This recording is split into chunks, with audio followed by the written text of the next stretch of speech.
जो चाहोगे सो पाओगे। दोस्तों, एक साधु था, वह रोज घाट के किनारे बैठकर चिल्लाया करता था, जो चाहोगे सो पाओगे, जो चाहोगे सो पाओगे। बहुत से लोग वहां से गुजरते थे पर कोई भी उसकी बात पर ध्यान नहीं देता था और सब उसे एक पागल आदमी समझते थे। एक दिन एक युवक वहां से गुजरा और उसने उस साधु की आवाज सुनी, जो चाहोगे सो पाओगे, जो चाहोगे सो पाओगे, और आवाज सुनते ही उसके पास चला गया। उसने साधु से पूछा, महाराज, आप बोल रहे थे कि जो चाहोगे सो पाओगे, तो क्या आप मुझको वो दे सकते हो जो चाहता हूं।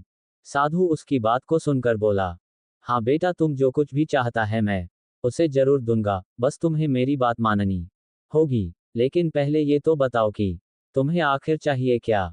युवक बोला, मेरी एक ही ख्वाहिश है, मैं हीरों का बहुत बड़ा व्यापारी बनना चाहता हूँ। उद्धरण चिन्ह। साधु बोला, कोई बात नहीं, मैं तुम्हें एक हीरा और एक मोती देता हूँ, उससे तुम जितने भी हीरे मोती बनाना चाहोगे बना पाओगे। और ऐसा कहते हुए साधु ने अपना हाथ आदमी की हथेली पर रखते हुए कहा, पुत्र, मैं तुम्हें दुनिया का सबसे अनमोल हीरा दे रहा हूं, लोग इसे समय कहते हैं।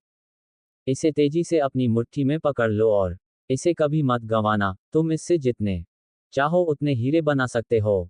युवक अभी कुछ सोच ही रहा था कि साधु उसका दूसरी हथेली पकड़ते हुए बोला, पुत्र, इसे पकड़ो, ये दुनिया का सबसे कीमती मोती है, लोग इसे धैर्य कहते हैं। जब कभी समय देने के बावजूद परिणाम ना मिले तो इस कीमती मोती को धारण कर लेना, याद रखन जिसके पास यह मोती है, वह दुनिया में कुछ भी प्राप्त कर सकता है। उद्धरण चिन्ह।